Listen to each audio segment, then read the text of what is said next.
Have you ever found yourself replaying a memory of someone you once believed was your forever? A person who felt like a homecoming, a place where all the pieces of your life finally fit together, only for the story to end? It's a question that whispers in the quiet of the night, a silent echo in the chambers of a healing heart. Why is it that the people who feel most like destiny are often the ones we're meant to release? We're taught to seek out our soulmate, that single, perfect partner who completes us. But what if the purpose of a soul connection isn't to stay, but to shatter you open and reconstruct you into a more complete version of yourself? What if the very love you thought you'd hold forever was actually the catalyst for your own transformation?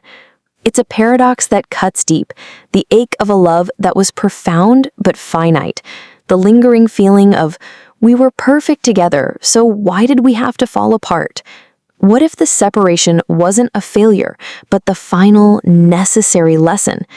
At Love Threads, we don't just talk about relationships, we deconstruct them. We blend authentic, grounded insights with robust, evidence-based psychology, giving you the real intelligence on why we connect, why we sometimes misstep, and how to truly thrive when love feels like a constantly shifting landscape. Tonight, we're unraveling the myth of the forever soulmate and exploring the profound, often unconscious journey to break free from the threads that hold us just shy of true, reciprocal connection. We're exploring how the soulmates who don't stay are often our most powerful teachers, initiating a sacred path of self-discovery. The dilemma. We are often given a fairy tale map for love, a linear journey from once upon a time to happily ever after. This map tells us that the right person will feel like an end, a destination where our searching can cease. But for many, the journey leads not to a castle, but to a crossroads, standing before a love that was impossibly rich, yet ultimately unsustainable. This is the dilemma of the impermanent soulmate. It's a love that feels like a mirror, reflecting not just your beauty, but your deepest wounds and shadows. It's an intoxicating fusion of two lives, where for a time you see yourself more clearly than you ever have before. But the very intensity that draws you together is often the same force that pulls you apart. We believe the love will be our sanctuary, a safe haven from our past. Instead, it becomes a crucible, a fire that burns away what no longer serves us. The relationship itself acts as a cosmic algorithm, bringing together two people whose personal voids and unresolved stories are a perfect, if painful, match. This is the paradox. The person who feels most like home is also the one who forces you to build a new home within yourself. We seek to find our missing half, only to discover that the soulmate's true purpose was to highlight the parts of us we abandoned long ago. This connection becomes a powerful echo chamber, magnifying both our greatest strengths and our most debilitating fears. We're left wondering, was this love a gift or a curse? Was it meant to be a chapter or the whole book? The pain of their departure is not a sign of failure, but the final push on a transformative hero's journey you were always meant to take alone. The emotional confusion lies in this very contradiction, the feeling of profound rightness colliding with the reality of an ending. We're caught between the sacred promise we felt in their presence and the painful truth of their absence. This kind of love doesn't just end, it rips the veil from your eyes, forcing you to see the unhealed parts of yourself you had hoped your partner would simply fill. It's a love that presents a powerful, unshakable sense of destiny, yet simultaneously delivers the ultimate lesson in letting go. It's the ultimate spiritual maze. You enter searching for a partner and exit having found yourself. The void they leave behind is not an emptiness to be filled by someone else, but a sacred space for your own becoming. Their purpose was to be a lighthouse in a storm, guiding you to a shore you had to reach on your own. This kind of connection is not a love story with an unhappy ending. It's an awakening with a heartbreaking, yet necessary middle. This love was never meant to be your final destination. It was the sacred, difficult map that led you back to yourself. Anecdotal threads, the archetypes of impermanent connection. In the great myths and sacred stories of humanity, we find archetypes that help us understand the universal patterns of our lives. These are not just characters, but energies and lessons that play out in our personal sagas. The impermanent soulmate relationship often manifests through three powerful archetypes: the catalyst, the shadow holder, and the wounded healer. Each one, in their own way, pushes us toward a deeper understanding of self as they walk away. The story of the catalyst. The catalyst arrives like a meteor, blazing a trail of light and disruption. Their presence is immediate, intoxicating, and life-altering. Think of the hero in Joseph Campbell's monomyth, standing in their ordinary world until an unexpected event or figure calls them to adventure. The catalyst is that call. They may seem to be the missing piece, the person who finally makes your life feel whole. For a time, you are swept up in their orbit, and you begin to do things you never imagined possible. You quit the job you hated, you travel to a new country, you finally confront a parent. Their energy is a powerful current that forces you to move. But their purpose is not to stay and enjoy the new world they helped create. Their role is to ignite the journey, to start the engine, to push you out of the boat and into the sea. Their departure is often sudden, a moment that feels like a betrayal, but is actually the final, necessary act of their archetypal purpose. When the catalyst leaves, they take a piece of your old life with them, forcing you to step into the person you are becoming. Their sacred contract, as Caroline Myss might describe it, was not a lifetime promise, but a mission to initiate a new chapter of your soul's work. The pain of their exit is the first real challenge of your new adventure, the one you must face on your own. The story of the shadow holder. The shadow holder is a more complex and often more painful archetype. They are the person who loves you not despite your shadows, but because of them. They are a living mirror, as Jung would say, reflecting back the parts of yourself you have rejected, denied, or hidden away. The connection feels deep and familiar because you are recognizing your own unconscious self in them. Their flaws perfectly match your unresolved wounds. Their insecurities are the echo of your own. This relationship is a masterclass in projection. You see in them the very things you are unwilling to face in yourself: your fear of abandonment, your struggle with intimacy, your need for control. You fall into a pattern of trying to fix them, believing that if you can just heal them, your love will be perfect.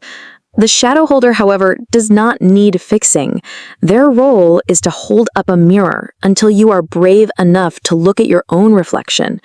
When the relationship inevitably crumbles under the weight of this unresolved psychological baggage, the pain is excruciating.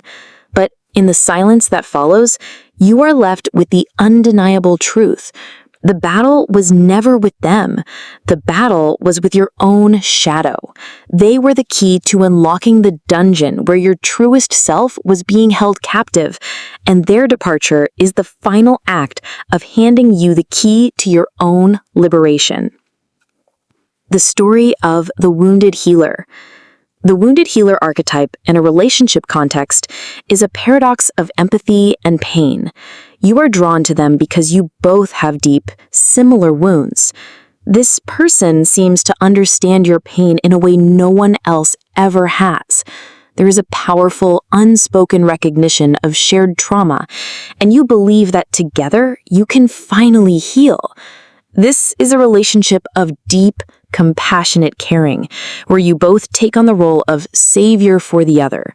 You pour your energy into mending their fractured spirit, believing that in doing so, you are also mending your own.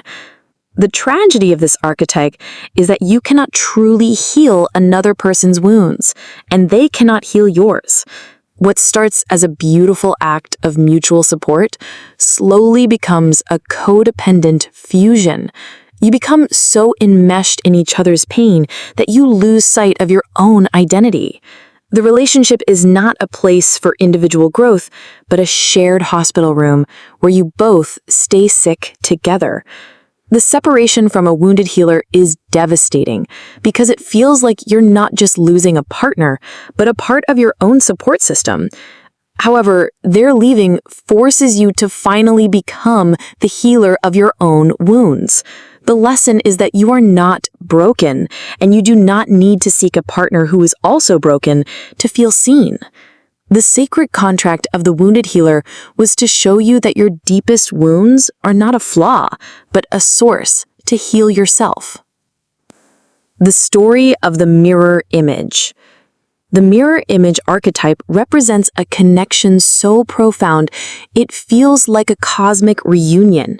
This person is so similar to you in their interests, their humor, their worldview, and their very life story that you feel an immediate, undeniable kinship. You feel as though you've known them your entire life. This is the archetype that most closely aligns with the traditional idea of a soulmate, where the bond feels effortless and preordained. Their presence validates every part of who you are, making you feel seen and understood on a level no one else has ever had. This is where the magic lives, in the shared laughter, the synchronous thoughts, and the easy flow of communication that feels like a seamless extension of your own mind. The difficult, yet necessary lesson of the mirror image is that a love built solely on shared likeness can sometimes lack the necessary tension for growth. This relationship is so comfortable that it can become a kind of emotional stasis. It provides a perfect reflection, but it doesn't challenge you to look beyond your own boundaries or explore the parts of yourself that are still undeveloped. When this connection ends, it is often not due to a dramatic betrayal or a major conflict, but a slow, quiet fading. One or both partners realize they are seeking a new kind of growth, a new part of themselves to explore, and the mirror image, while beautiful, has already shown them everything they could learn from themselves. Their departure leaves you with a deep appreciation for your own beautiful self, but also the understanding that true growth lies in embracing difference, not just in celebrating sameness. The story of the karmic link. The karmic link is a deeply intense and often tumultuous connection that feels destined from the moment you meet. This is the archetype of love at first sight, a whirlwind romance that feels like it's been thousands of years in the making. There's an undeniable, almost magnetic pull that draws you together, often leading to a relationship that is as passionate as it is volatile. The karmic link is a relationship defined by cycles of intense closeness and painful distance, often marked by repeated patterns of conflict and reconciliation. It feels like a fated dance, one you are compelled to participate in, even when it causes you immense pain. The purpose of this connection, as suggested by ancient spiritual traditions, is to resolve a lesson or an unresolved debt from a past life. The sacred contract of the karmic link is to help you break free from a cycle of suffering. You are drawn to this person because you have a profound, unfinished lesson to learn together. The passion and the pain are the universe's way of forcing you to confront a deeply ingrained pattern, be it codependency, a fear of commitment, or a difficulty with healthy boundaries. The relationship will continue to repeat the same lessons until you learn them. The moment the cycle finally breaks and the relationship ends for good is a powerful moment of liberation. The pain of the karmic link teaches you to choose peace over passion and to finally break the chains of a pattern that has held you captive for too long. The story of the gatekeeper. The gatekeeper is the unexpected love who arrives at a pivotal moment in your life, not to be a long-term partner, but to open a door for you. This archetype is often a love story that is both beautiful and brief. They appear when you are on the cusp of a major life change, and their role is to give you the courage, the inspiration, or the practical means to walk through that open door. For example, a gatekeeper might be a partner who introduces you to a new career path that ultimately becomes your life's purpose, or someone who encourages you to take a risk you would have otherwise been too afraid to take. They are a temporary guide, a mentor, disguised as a lover. The heartbreak of the gatekeeper is that their purpose is fulfilled the moment you walk through the door they opened. Their job is not to join you on the new path, but to ensure you get started on it on your own. The relationship ends when the lesson is complete and you are ready to continue your journey on your own.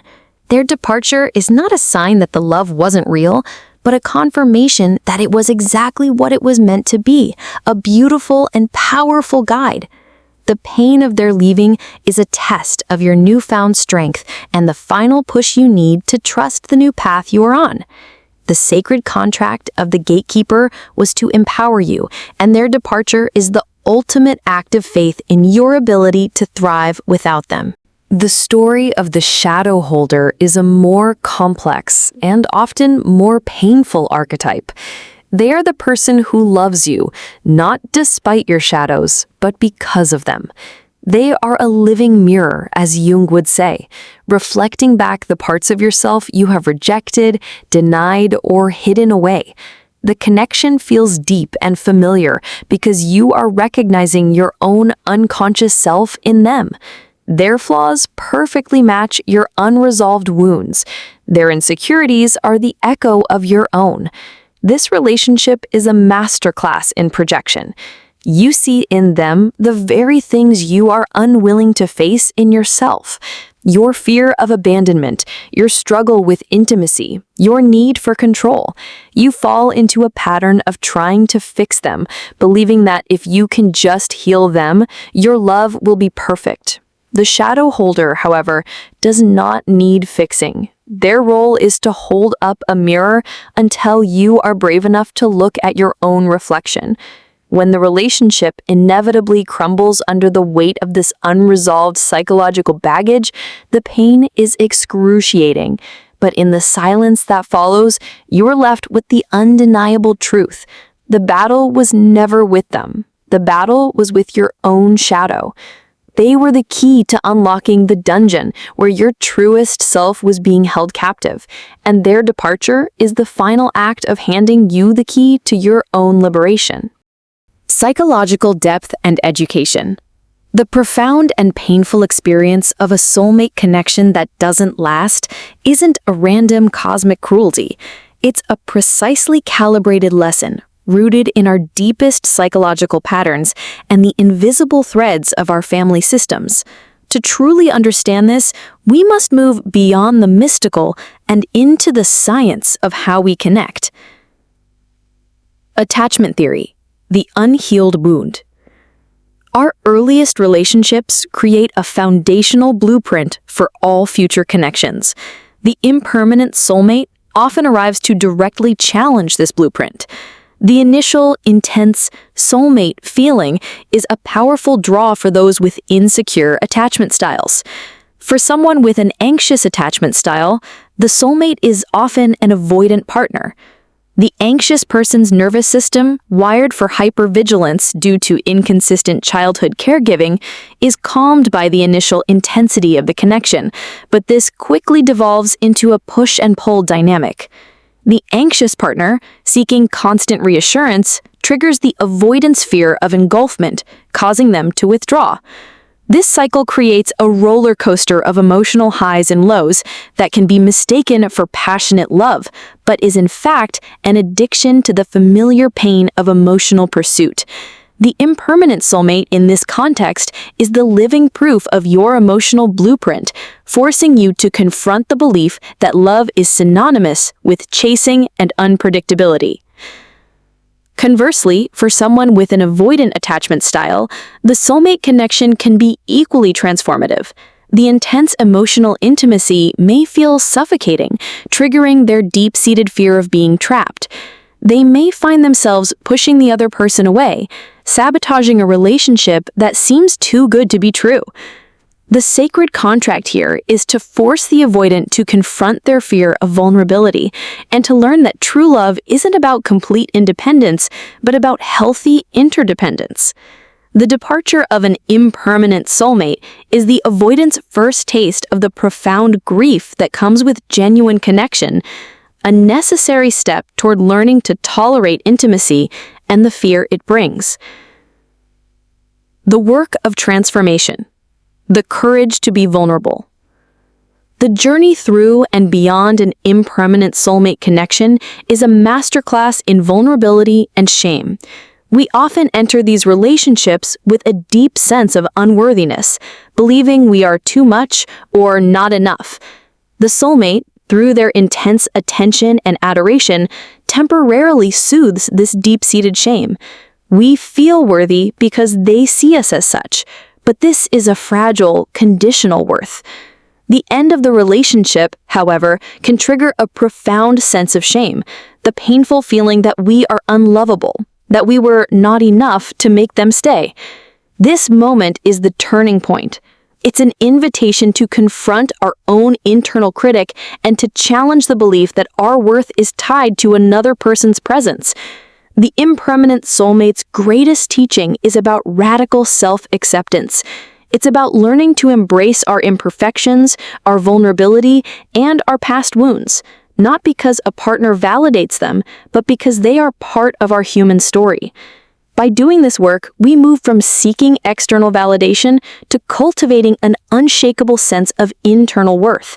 We learn to love ourselves in a way that is so complete and so secure that we no longer need an external force to affirm our existence.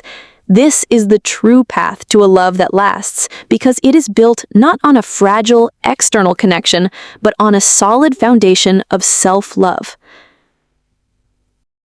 Communication dynamics, the 4 horsemen of self-sabotage. In many impermanent soulmate connections, the very intensity that draws two people together is the force that eventually tears them apart.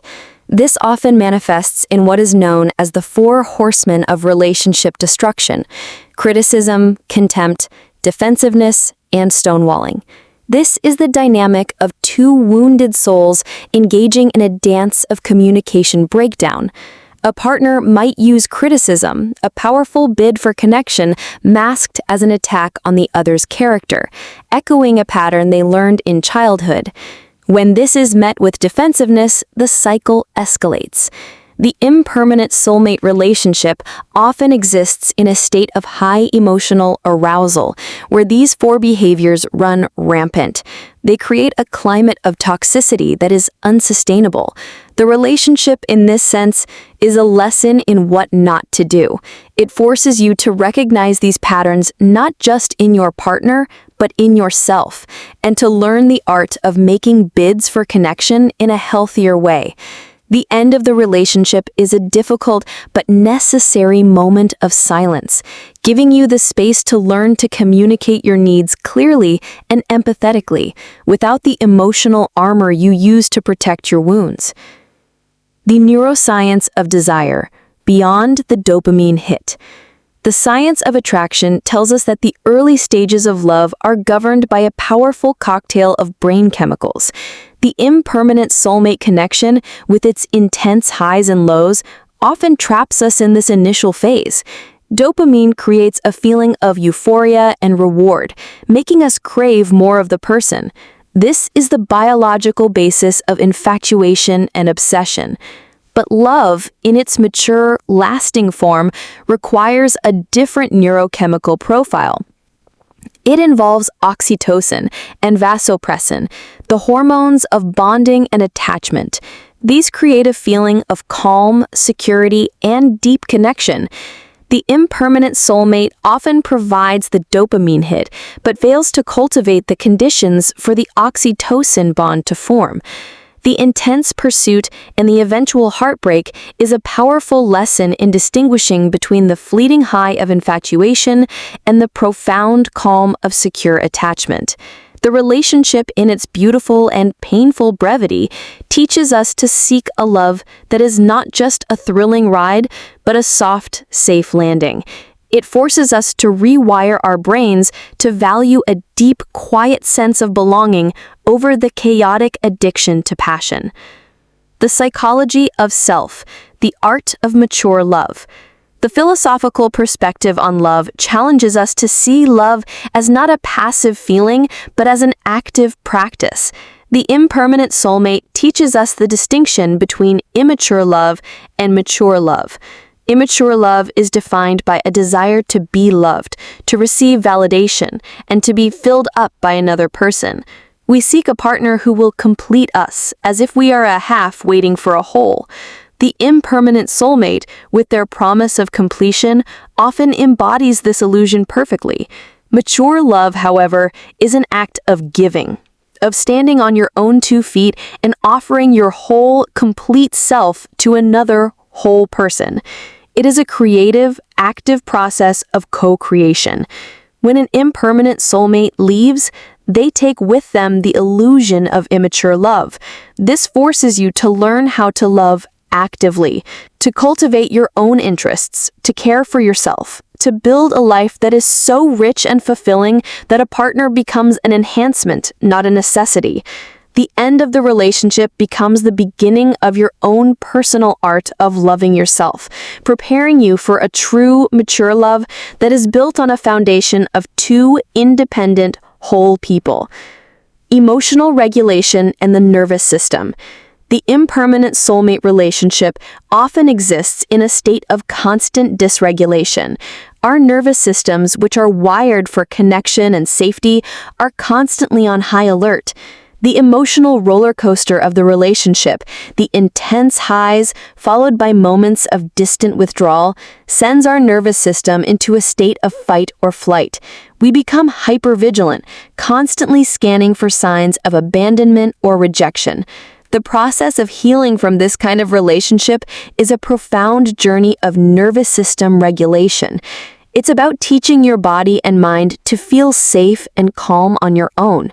This involves practices like mindfulness, deep breathing, and somatic exercises that help you reconnect with your body and ground yourself in the present moment. The impermanent soulmate, in their absence, gives you the space to finally do this work. They leave you in a place of quiet, where the addictive cycle of drama can finally cease, and you can begin to build a new relationship with yourself, one of safety, stability, and inner peace. Redefining desire, the complexity of modern intimacy. In the modern landscape of relationships, we are often told to seek intense passion and constant excitement. But as many thinkers on modern intimacy have pointed out, this can lead us to confuse anxiety with desire. The push and pull of an impermanent soulmate is often a thrilling, yet ultimately unsustainable expression of this chaotic dynamic. The desire we feel is often born from uncertainty and the fear of loss. True, sustainable desire in a long-term relationship often comes from a place of safety and security. It is the desire for intimacy that grows from deep knowledge of another person, not from the anxiety of not knowing. The impermanent soulmate, with their emotional volatility, forces us to question our definition of desire. It's a call to move beyond the intoxicating, yet destructive cycle of chasing, and to learn to find joy and passion in the calm, steady rhythm of a secure, healthy connection. The lesson is that love doesn't have to be a fire. It can be a warm, steady hearth. The echo of the past, the family system's invisible hand. Going deeper into the family system, we see that the impermanent soulmate connection can be a manifestation of unconscious loyalties. We may be unknowingly honoring a family pattern of unfulfilling love, unresolved grief, or emotional unavailability. For example, a person might unconsciously choose a partner who cannot fully commit, mirroring a parent who was emotionally present but physically absent. This is not a conscious choice, but an unconscious loyalty to the family system. The intense attraction feels like destiny, because it is, in a way, a destiny, a fated meeting to confront and hopefully heal a generational pattern. The departure of the impermanent soulmate is often the moment the unconscious loyalty is broken. It is a powerful, if painful, signal that you are choosing a new path, not just for yourself, but for the generations that follow you. This love was not meant to stay. It was meant to show you the way out of a repeating family story. This connection, in its brevity, acts as a cosmic intervention, forcing the family system to release its hold and allowing a new, healthier narrative to begin. You are not just healing yourself, you are healing a legacy of love. The pain you feel is the price of your liberation, a sacred severing of old ties so that a new and truer connection can one day take root. The love story that ended was in fact the greatest gift you could have ever received. This heartbreak is the fire that forges a path towards self-sovereignty, a journey where you claim your right to a love that is both profound and peacefully secure. Rewriting the narrative. The story of the impermanent soulmate is often told as a tragedy, a love that was broken. But what if we were to rewrite this narrative? What if the ending wasn't a failure, but a graduation? We can shift our perspective from one of loss to one of profound learning and personal growth. This rewriting happens in 3 distinct phases, each moving us closer to a new, empowering understanding of love and self. Phase 1. The witness. The first step in rewriting the narrative is to become the witness to your own story. Instead of drowning in the emotion of the breakup, you create space to observe it. This isn't about denying the pain, it's about watching it without judgment. You become the observer of your own internal experience. You ask questions like, why am I so devastated by this particular loss? What part of me feels like it's been taken away? What belief about myself or about love is being challenged right now? This is where you begin to untangle the threads of the systemic entanglement and the archetypal projection. You realize that your pain isn't just about losing this person, but about losing the version of yourself you were with them. You witness the story not as a victim, but as a protagonist on a journey. You see the patterns, the echoes of past abandonment, the moments where you shrank to fit into their life. The witness sees the whole picture, the love, the lessons, and the liberation. Example 1. Instead of saying, I'm so lost without them, you observe, I feel lost because I stopped pursuing my own passions while we were together. My identity became fused with theirs. Example 2. You witness yourself replaying arguments, not to feel the pain, but to understand the pattern. You notice a recurring dynamic of a bid for connection being met with stonewalling, a pattern that echoes a childhood experience. You realize the profound grief isn't just about this one person, but a final, powerful grieving of the fantasy of what your life would be. You witness the death of an illusion, not just a relationship. Phase 2. The reclaimer. Once you have witnessed the pattern, you move into the phase of the reclaimer. This is the active process of taking back the parts of yourself that you gave away. A soulmate connection often involves a powerful emotional fusion, where 2 people become so enmeshed that they lose their individual identities. The reclaimer's work is to find those lost parts. This might mean rediscovering hobbies you abandoned, reconnecting with friends you neglected, or finally pursuing a dream you put on hold. It's about building a new life, not just for yourself, but for the person you were before them and the person you are becoming.